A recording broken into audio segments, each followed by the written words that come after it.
बालकांड के अंतर्गत आप भगवान के प्राकट्य उत्सव का प्रसंग सुन रहे हैं। अयोध्यापुरी में आनंद उड़ रहा है और प्रत्येक घर में उत्सव मनाया जा रहा है। और उत्सव मनाने का कारण है कि शुभ प्रगटे सुषमा कवि।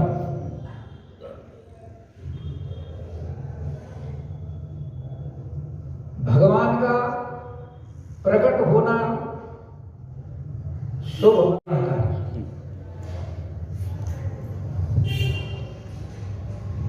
इसीलिए जब पैदा हुए तो महाराज दशरथ जी ने क्या शब्द बोले हैं कि जागर नाम सुनाते शुभ होई मोरे अरे मोरे ग्रह आवा सोई। जिसका नाम इतना कल्याणकारी है वही प्रभु मेरे घर है।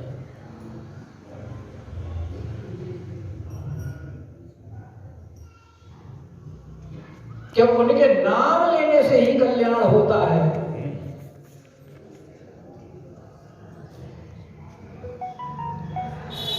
और तो और भगवान शंकर स्वयं उनका दिन रात नाम जप जासु नाम बल शंकर काशी। जिनके नाम के बल पर भगवान शंकर काशी के अंदर मुक्ति प्रदान। प्रत्येक जीव को, सिर्फ मनुष्यों को ही नहीं, 84 लाख के जीव जो भी काशी के अंदर निवास करते हैं, मरते समय उनके कान में भगवान नाम का नाम दे करके और उनको मुक्त करते हैं। किसके बल पर? नाम के बल पर।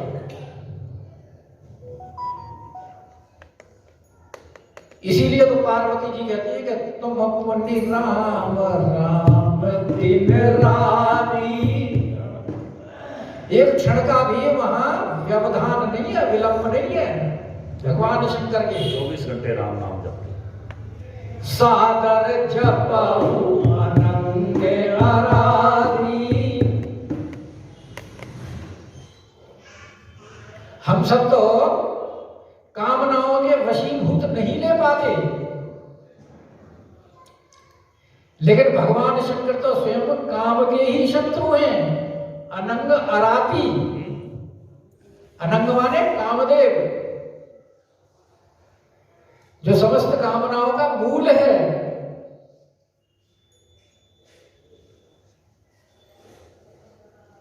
क्योंकि मोह ही तो सबका मूल है। मोह मूल बहु सुख।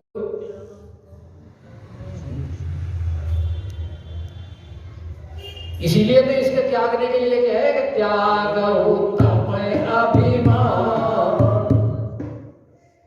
भजहु राम रघुनायक कृपा सिंधु कृपा सिंधु भगवान। तो जिनका नाम इतना कल्याणकारी है, और कलयुग में तो विशेषकर कि कलयुग केवल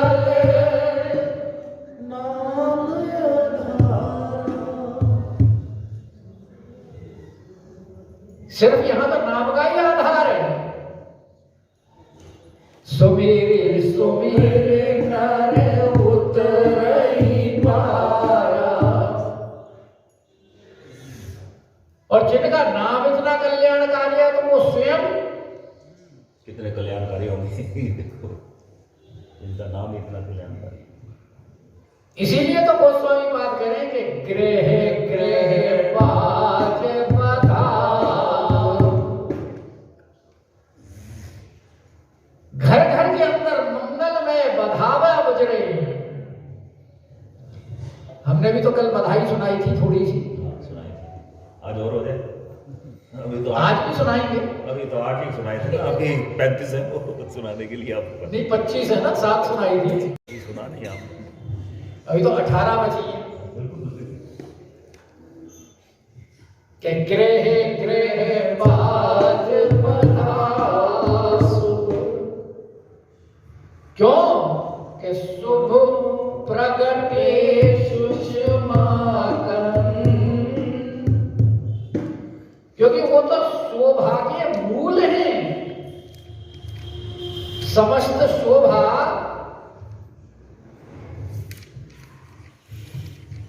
भगवान से ही तो है। जितना भी ये दृश्यमान जगत है वो सारा कार्य ब्रह्म ही तो है। कारण ब्रह्म से कार्य ब्रह्म जब विलग होता है तभी तो संसार प्रकट होता है।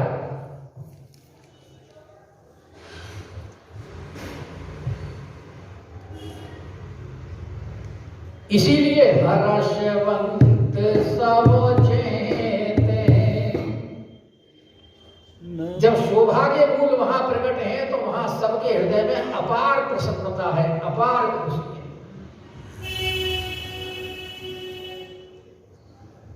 और अयोध्या नगरी के तो नारी और नर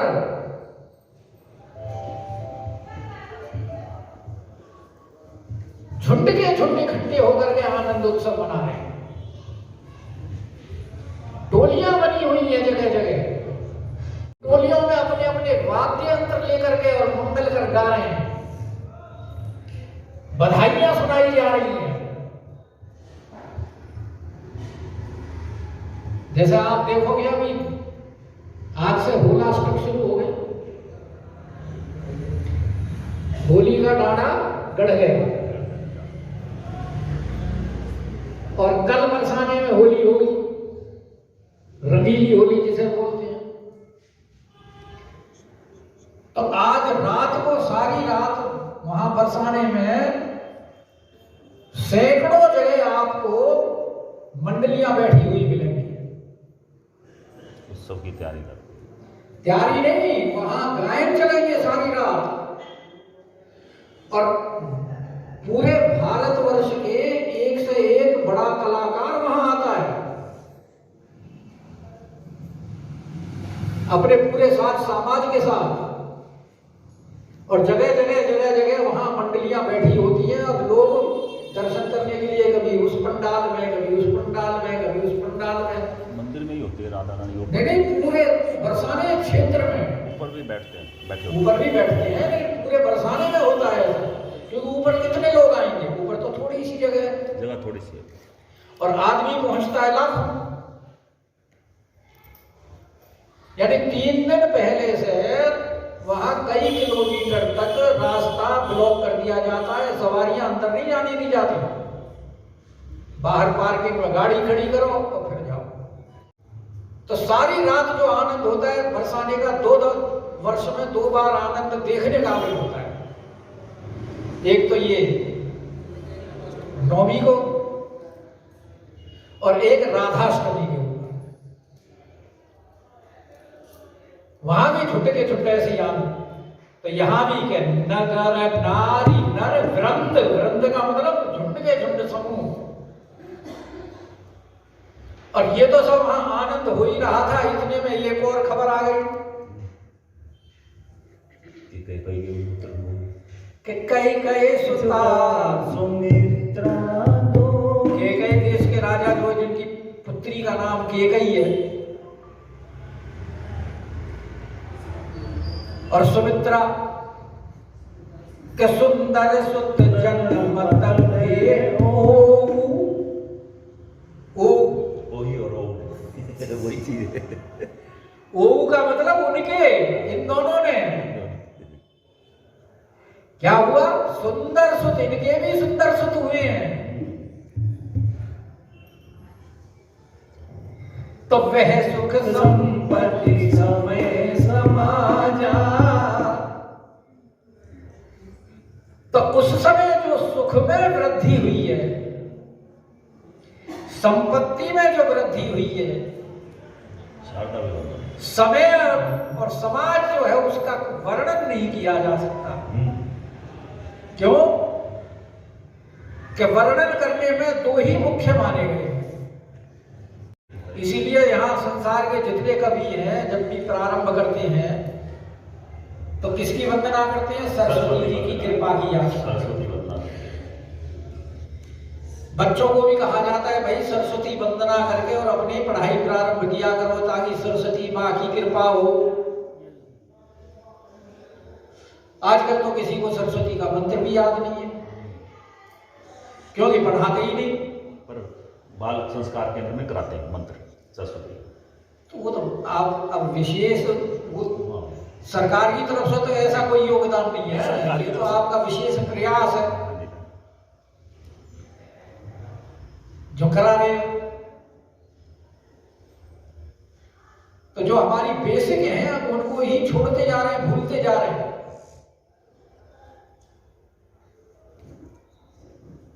देवलोक की वक्ता है कौन? सरस्वती। और पाताल लोक के वक्ता है शेष जी। तो यही बात कह रहे हैं गोस्वामी पाद के, कहीं न सकई राजा। शारद यानी सरस्वती जी भी नहीं कह सकती और शेष नारायण भी, शेष भगवान भी नहीं कह सकते। तो जो हजार मुख से वर्णन नहीं कर सकते, तो तुलसीदास जी कहते हैं एक मुख वाले यहां पृथ्वी लोक के कैसे वर्णन कर पाएंगे? क्या हुआ? कहा एक मुख। और उस समय अवधपुरी की जो शोभा है कि अवधपुरी सो ही भाभी, ऐसे शोभायमान हो रही है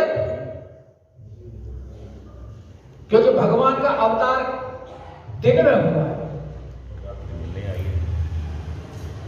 और दिन में भी मध्याह्न काल में।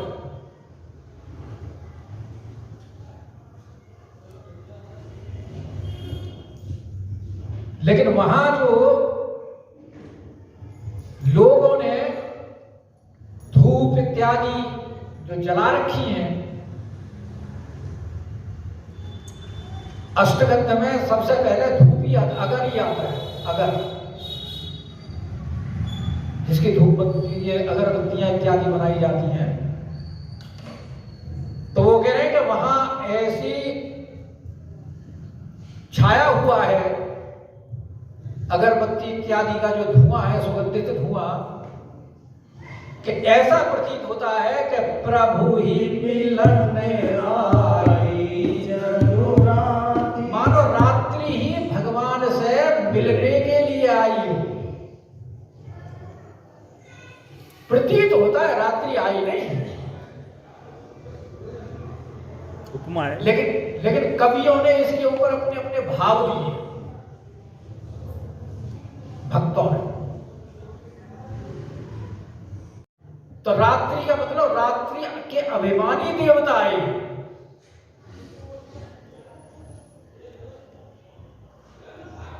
और रात्रि के अभिमानी देवता कहते हैं देखो हमारे मार्ग से जाने वाले हैं, जो हमारे मार्ग से जाते हैं चंद्रलोक के मार्ग से, उसमें वो स्वर्ग के सुखों को भोग करके उनको फिर वापस आना पड़ता है।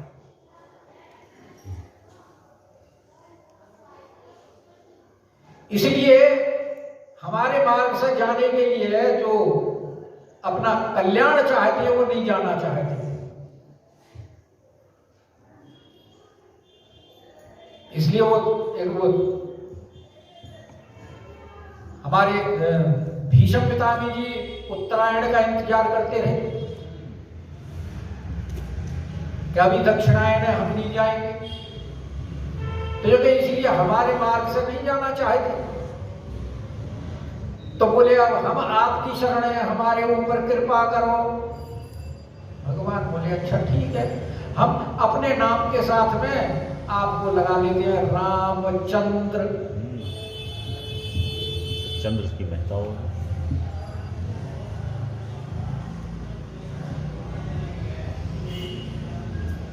कुछ लोग भाव देते हैं अपने भावना। उनका भाव ये है कि रात्रि बोली कि जितने भी ये राक्षस हैं, क्योंकि भगवान का अवतार किस लिए होता है? परित्राणाय साधूनां विनाशाय च दुष्कृताम्। दुष्टों को संहार के लिए होता है, और दुष्ट जो है वो रात्रि में ही विचरण करते हैं।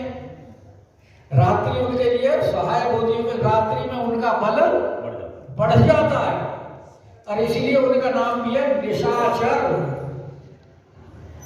तो बोले भगवान का अवतार हुआ है राक्षसों को मारने के लिए, और कहीं ऐसा ना हो कि भगवान उनका हमें सहायक समझ करके और हमारे ऊपर भी कभी कोप दृष्टि ना करें, इसलिए हम पहले ही भगवान की शरण चले जाएं कि प्रभु हम उनके सहयोगी नहीं। ना क्लैरिफिकेशन दे देना पहले। फिर रात्रि इसलिए भी आई कि प्रभु आपने दिन को तो, क्योंकि सूर्य वंश में अवतार लेकर के सूर्य को कृतार्थ करने के लिए दिन में जन्म ले लिया 12 बजे, तो हमारे ऊपर कब कृपा होगी?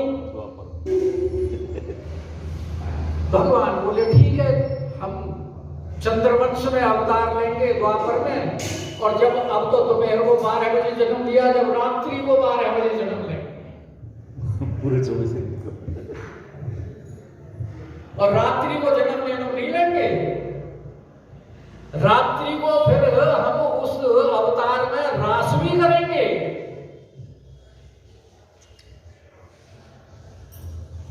और हमारा रास भी 6 महीने तक चलेगा। हो जाएगा ना वृंदावन में। चलो शुरू हो जाओ। नहीं वृंदावन नहीं जा रहे।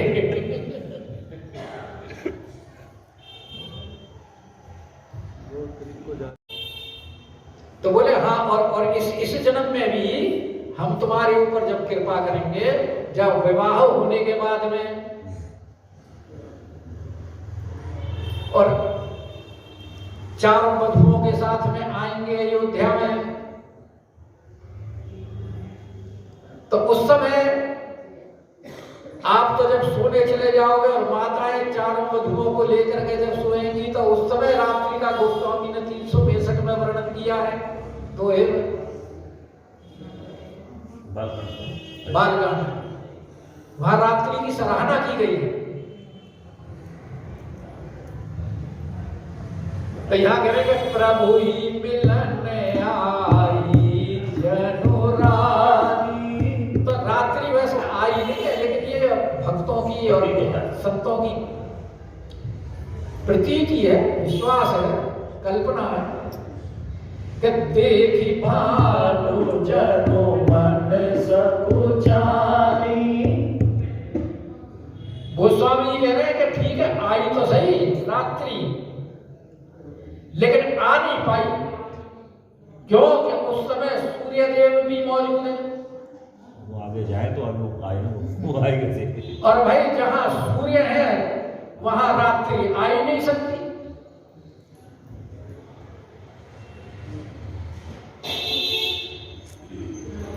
क्योंकि रवि रजनी कभी एक जगह नहीं रहती।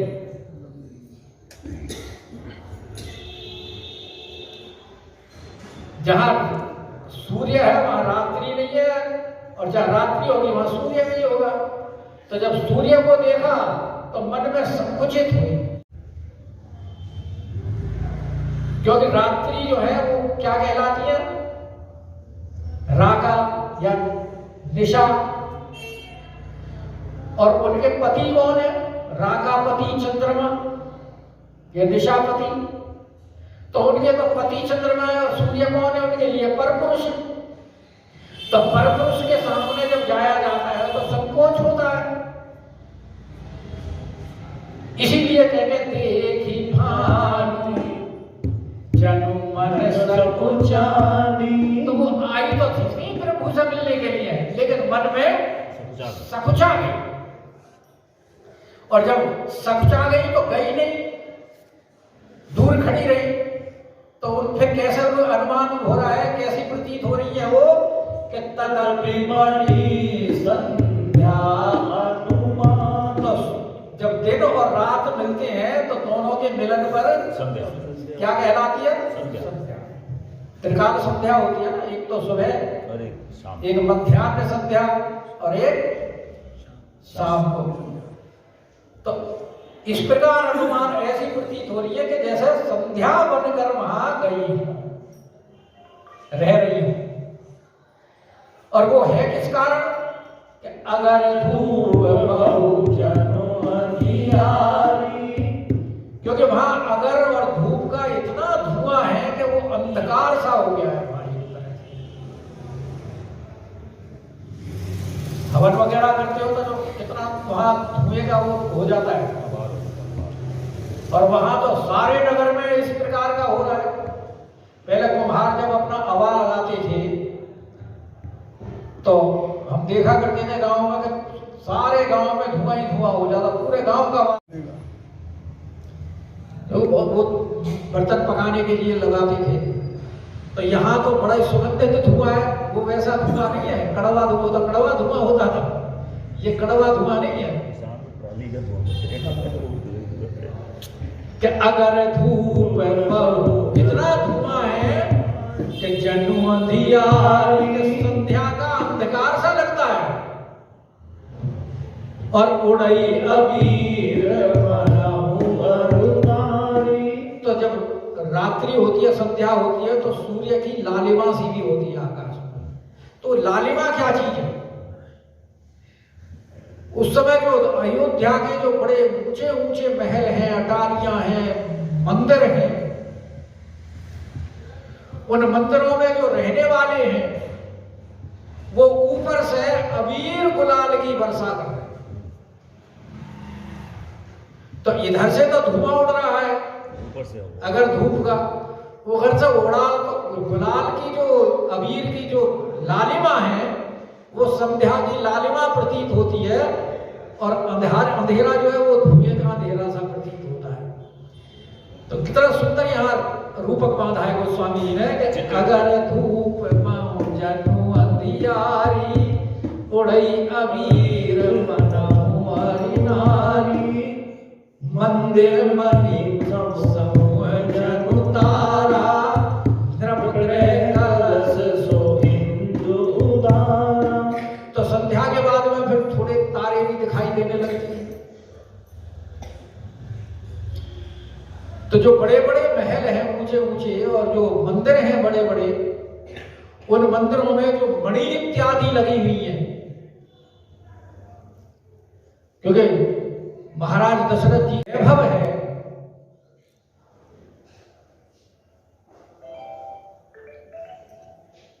क्योंकि दशरथ धन सुन धनत लजाही।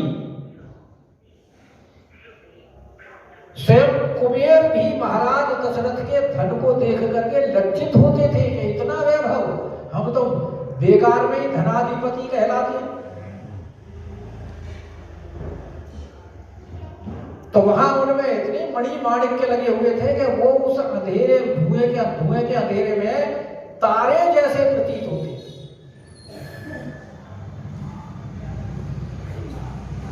और फिर उसके बाद में चंद्रमा भी निकलता है।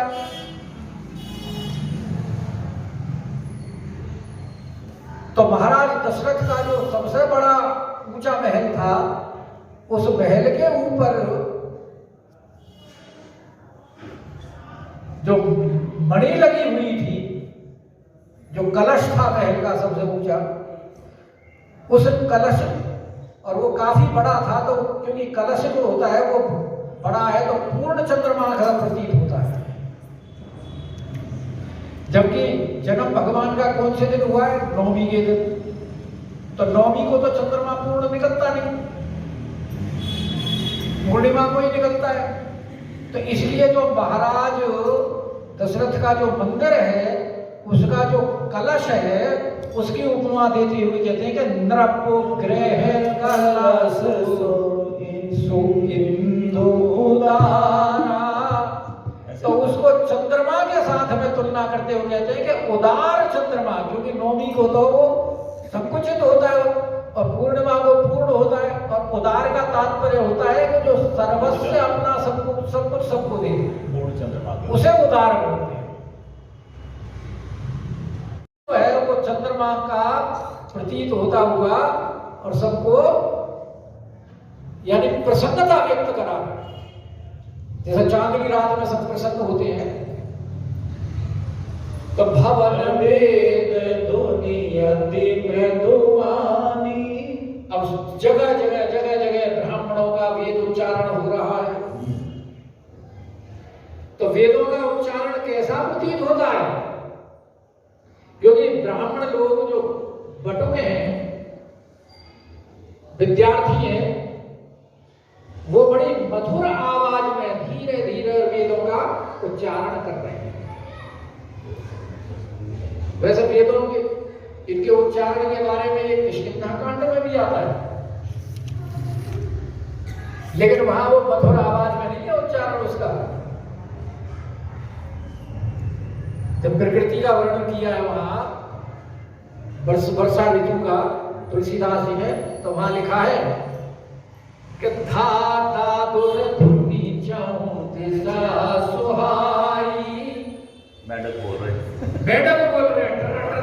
टर करते हैं कि धा दुर धुनी चाहूं दिशा सुहाई, वेद पढ़ई जनी बटु समुदाई। समुदाय में जैसे विद्यार्थियों का समुदाय वेद पाठ कर रहा हो, लेकिन यहाँ बड़ी मधुर ध्वनि में इसकी उपमा दी गई है।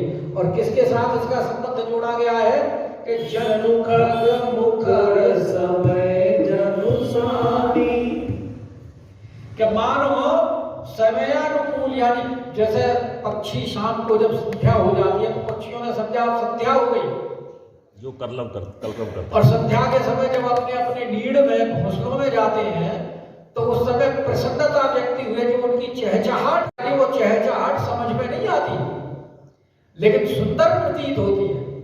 ऐसे ही जब वेदों का उच्चारण करते हैं ब्राह्मण लोग, तो चाहे समझ में मत आओ, लेकिन वो वेदों का उच्चारण लगता सुंदर है। इसलिए ऐसे मानो जैसे पक्षी रागनी गा रहे हो, खग रागनी। खग माने पक्षी, ये पक्षी नहीं, पक्षी रागनी गा रहे हैं कि जनु खग मुखर समय जनुसानी, और कौतुक देखी पतंग भुलाना। और जो अयोध्या में इस प्रकार का जो ये कौतुक हो रहा है, इस कौतुक को देख करके सूर्य भगवान कि हमारे वंश में भगवान अवतरित हुए, जिसका ये सारा आनंद चहुदिशे उमड़ रहा है, उस कौतुक को देख करके सूर्य देव भी भूल गए, भ्रमित हो गए, रथ अपना भूल गए एक मास। और दूसरा पे उन्हें ये भी आनंद है कि हमको कृतार्थ किया भगवान ने, तो उस आनंद में अपने आप को भूल गए। अभी कि एक मास तेरी जात न जान। और वहां 1 महीना हो गया भगवान को खड़े खड़े, सूर्य भगवान को। रात हुई उन्हें यही नहीं पता लगा कि मुझे तो दोपहर में, मध्याह्न में, फिर बहुत थोड़े समय के लिए तो सूर्य देव स्थिर होते हैं, उसके बाद में तो फिर आगे चल देते हैं। लेकिन उन्हें ये भान ही नहीं रहा कि मैं कितनी देर यहाँ रुका हूँ। और वो थोड़े समय को ही वो समझ रहे कि हमें थोड़ा ही समय हुआ है, लेकिन उसको 1 मास हो गया। उत्सव आनंद लेते लेते हैं कि 1 मास तेरी जात न जाना। तो 1 मास कैसे हुआ, क्यों हुआ? मास दिवस कर दिवस भा, और मरम न जानहि को। 1 महीने का जो दिन हुआ, और लोग इसको क्यों नहीं जान पाए कि रथ समेत